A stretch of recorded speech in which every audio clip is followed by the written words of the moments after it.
सुप्रभात बच्चों, कैसे आप सब लोग। मैं उम्मीद करती हूँ आप सब लोग अपने घर पर हैप्पी हो, हेल्दी हो, सेफ हो और सुरक्षित हो। बच्चों, जैसा कि आप सभी जानते हैं कि हमारे PT1 एग्जाम्स कंप्लीट हो गए हैं और अब हमें जल्दी से जल्दी हमें हमारा PT1 एग्जाम का रिजल्ट भी मिल जाएगा। पर अब जब PT1 एग्जाम खत्म हो गए हैं तो कहा जाता है ना कि दुनिया सदा लगातार चलती रहती है, और जब दुनिया लगातार सदा चलती ही रहती है तो अब हमारे PT1 एग्जाम्स के बाद अब PT2 एग्जाम्स भी आएंगे, हाफ ईयरली एग्जाम्स भी आएंगे, तो हमें सिलेबस भी आगे कंटिन्यू करना पड़ेगा। तो बच्चों, आज की क्लास में हम आपको बताना चाहेंगे कि आज हम आपको आपकी रीडर बुक का क्या नाम है, सुनहरी धूप। आपको आपकी रीडर बुक सुनहरी धूप का मैं चैप्टर नंबर 7 जो है वो एक्सप्लेन करने जा रही हूँ। चैप्टर नंबर 7 जो है उसका नाम है कर्तव्य बोध। क्या नाम है बच्चों? कर्तव्य बोध। कर्तव्य बोध कहानी जो है, इसके एक लेखक जो है, एक विदेशी लेखक है जिनका नाम है ओ हेनरी। क्या नाम है? O Henry. यानी कि बच्चों, आज की जो क्लास है हमारी, उसमें हम चैप्टर नंबर 7 जिसका नाम है कर्तव्य बोध, ये पढ़ने जा रहे हैं, जिसके लेखक हैं ओ हेनरी। कर्तव्य, जैसा कि बच्चों आप देखिए, मैंने ऊपर एक थॉट लिखा है आज का कि सदैव कर्तव्य का साथ दो, निराशा परास्त नहीं करेगी।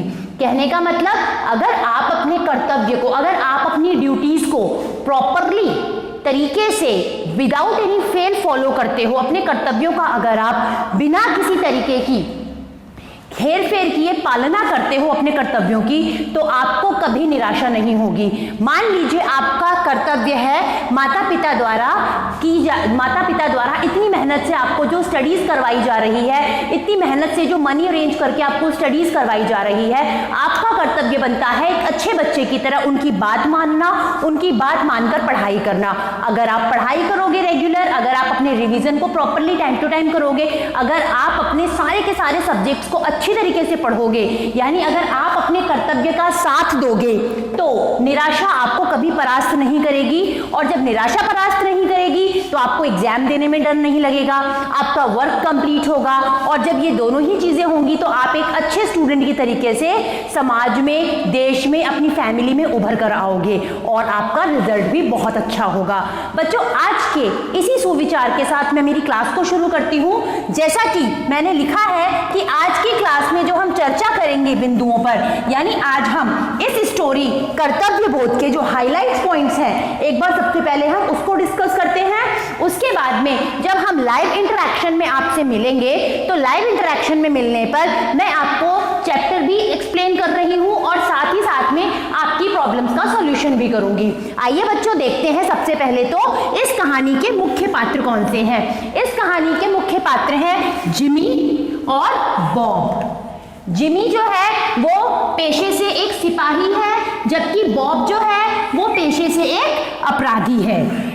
जिमी क्या है? जिमी एक सिपाही है और बॉब एक अपराधी है। जिमी और बॉब दोनों ही अमेरिका में रहते हैं। जिमी न्यूयॉर्क में, ये दोनों पहले, जिमी और बॉब दोनों पहले न्यूयॉर्क में ही रहते हैं, लेकिन बाद में जैसे जैसे ये स्टोरी आगे बढ़ती है वैसे वैसे इनका जो रहने की जो जगह है वो चेंज हो जाती है। जिमी जो कि एक सिपाही बन जाता है, देश का एक अच्छा नागरिक बन जाता है। वहीं बॉब जो है वो गलत संगत में पड़कर अपराधी बन जाता है। जब दोनों के दोनों मित्र जो हैं, कहा जाता है ना कि कभी ना कभी आपको अपने अपने करियर के लिए अलग अलग जाना पड़ता है। कई बार आपको अपने करियर को सेलेक्ट करने के लिए आउट ऑफ कंट्री जाना पड़ता है, कई बार आपको अपने करियर को सेलेक्ट करने के लिए दूसरी जगह पे जाना पड़ता है, कई बार आपको अपने करियर को सेलेक्ट करने के लिए जो है दूसरे राज्य में जाना पड़ सकता है, दूसरे गाँव में, दूसरे शहर में जाना पड़ सकता है। तो इसी तरीके से जो ये लोग हैं, ये इन दोनों के करियर को सेलेक्ट करने के लिए जिमी जो है वो तो न्यूयॉर्क में ही रह जाता है, जबकि बॉब जो है वो दक्षिणी अमेरिका में चला जाता है। अब ये दोनों मित्र जब जा रहे होते हैं, तो जैसे कहते हैं ना, अपन को जाने से पहले जो है अपन अपने फ्रेंड्स के साथ एक गेट टुगेदर करते हैं, ठीक इसी तरीके से जिमी और बॉब, इन दोनों ने एक रेस्टोरेंट में गेट टुगेदर किया छोटा सा। दो लोगों ने ही आपस में मिलकर गेट टुगेदर किया और दोनों ने एक दूसरे से वायदा किया कि दोनों मित्र एक दूसरे से 20 साल बाद मिलने का वादा करके अपने अपने रास्ते पर चले गए। अपने अपने रास्ते पर चले गए मतलब जिमी जो था वो न्यूयॉर्क में रह गया और बॉब जो था वो दक्षिणी अमेरिका में चला जाता है। जिमी कहाँ गया मेरे प्यारे बच्चों? जिमी कहीं नहीं जाता, जिमी न्यूयॉर्क में रह जाता है, जबकि बॉब जो है वो दक्षिणी अमेरिका में चला जाता है। जिमी अच्छी संगत में रहकर खूब सारी पढ़ाई लिखाई करता है और जिमी और बॉब की एज में मात्र 2 साल का डिफरेंस होता है। यानी जिमी जो है उसकी उम्र होती है 18 वर्ष के आसपास, जिमी जो है उसकी उम्र होती है लगभग 20 वर्ष के आसपास, जबकि बॉब जो है वो लगभग 18 वर्ष के आसपास का होता है। जिमी और बॉब ये दोनों आपस में 20 साल बाद उसी जगह पर, उसी रेस्टोरेंट वाली जगह पर, चाहे वो परिवर्तित हो जाए चाहे वो कुछ भी हो जाए, मिलने का वादा करते हैं और अपने अपने रास्ते पर चले जाते हैं। जिमी को जो है एक सिपाही की नौकरी मिल जाती है, वो अमेरिकी पुलिस दस्ते में भर्ती हो जाता है, जबकि बॉब जो है वो क्या करता है, बॉब जो है वो गलत संगत में पड़कर तेल व्यापारियों के साथ में, इधर उधर के लोगों के साथ में मिलजुल कर जो है वो आदतन अपराधी बन जाता है। तत्पश्चात जिमी जो है उसको एक दिन, वो चूंकि सिपाही है, वो अमेरिकी पुलिस में एक सिपाही है, उसे जिमी को जो है एक अपराधी को पकड़ने की जिम्मेदारी दी जाती है। जिमी को क्या दिया जाता है बच्चों? जिमी को एक अपराधी को पकड़ने की जिम्मेदारी दी जाती है। उसकी फोटो दिखाई जाती है कि आज जो है शायद ये अपराधी अमेरिका में, न्यूयॉर्क में फला फला जगह पर आने वाला है। और फिर जब जिमी को पता चलता है कि उसे जिस अपराधी को पकड़ना है, ध्यान से सुने मेरे प्यारे बच्चों, जब जिमी को यह पता चलता है कि उसे जिस आदतन अपराधी को पकड़ना है वो कोई और नहीं बल्कि उसका मित्र बॉब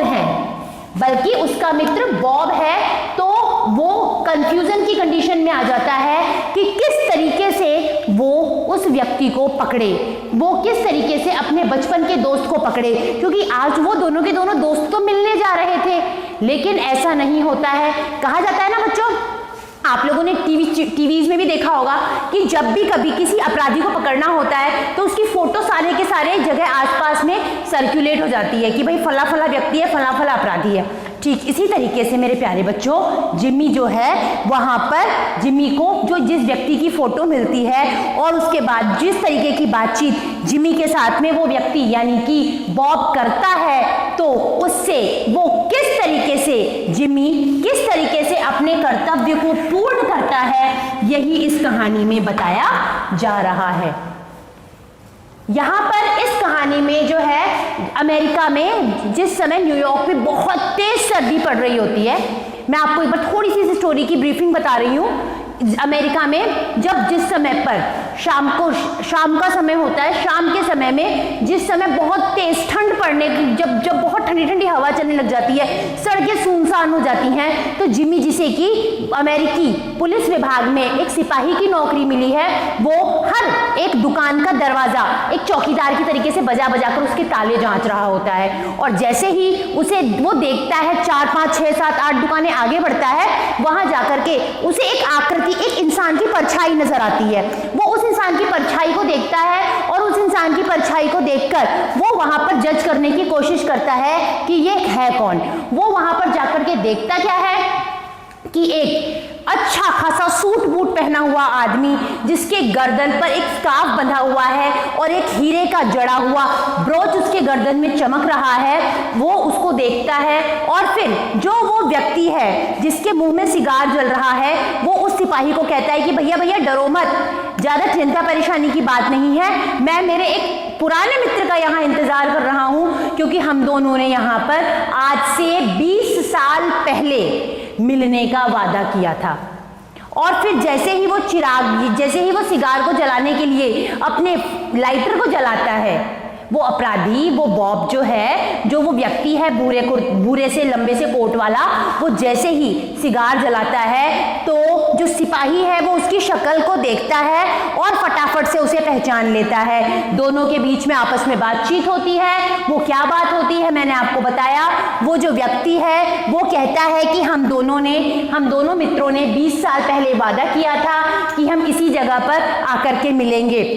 आज इस जगह पर वो रेस्टोरेंट तो नहीं है, लेकिन फिर भी हमारी जगह यही है, हमें यहीं पर मिलना था। मेरा मित्र शायद आता होगा। फिर वो ये भी बताता है कि मैं तो दक्षिणी अमेरिका चला गया, जबकि मेरा मित्र जिसका क्या नाम था, जिसका नाम था जिमी, वो न्यूयॉर्क में ही रह गया। फिर वो दोनों एक दूसरे की शक्लों को देखते हैं और कहीं ना कहीं जिमी जो है वो बॉब की बातों से समझ जाता है कि है तो ये मेरा मित्र, लेकिन आज मैं मेरे 20 साल पुराने मिले हुए मित्र को कैसे पकड़ सकता हूँ। इसके लिए उसके मन में एक असमंजस की स्थिति, एक कश्मकश की स्थिति आ जाती है और ऐसे में वो क्या करे।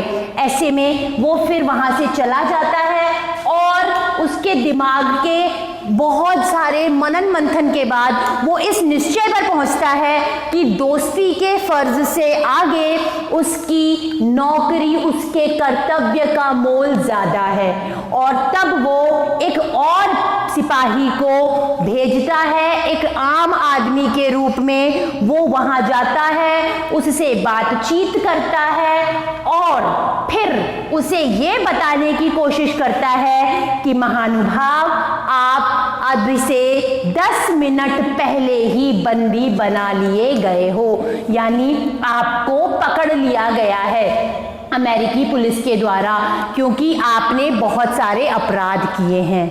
ये बताने के साथ साथ ही वो दूसरा पुलिस वाला व्यक्ति, जो दूसरा सिपाही है, वो बॉब को 2 पर्चियां थमाता है कि आप ये दोनों पर्चियां पढ़ लो। और जब वो दोनों पर्चियां बॉब पढ़ता है तो उसकी आंखें जो हैं वो खुली की खुली रह जाती हैं। क्यों?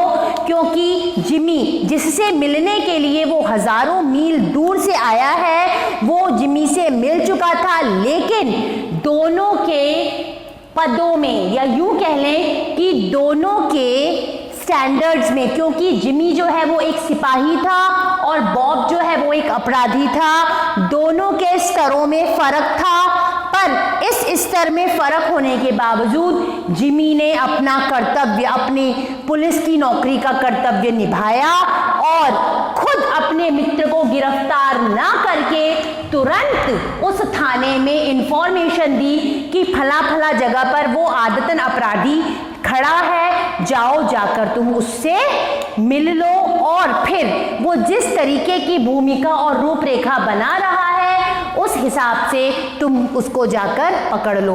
और ऐसा करने में जिमी के द्वारा भेजा गया अपराधी जो था वो सफल हुआ।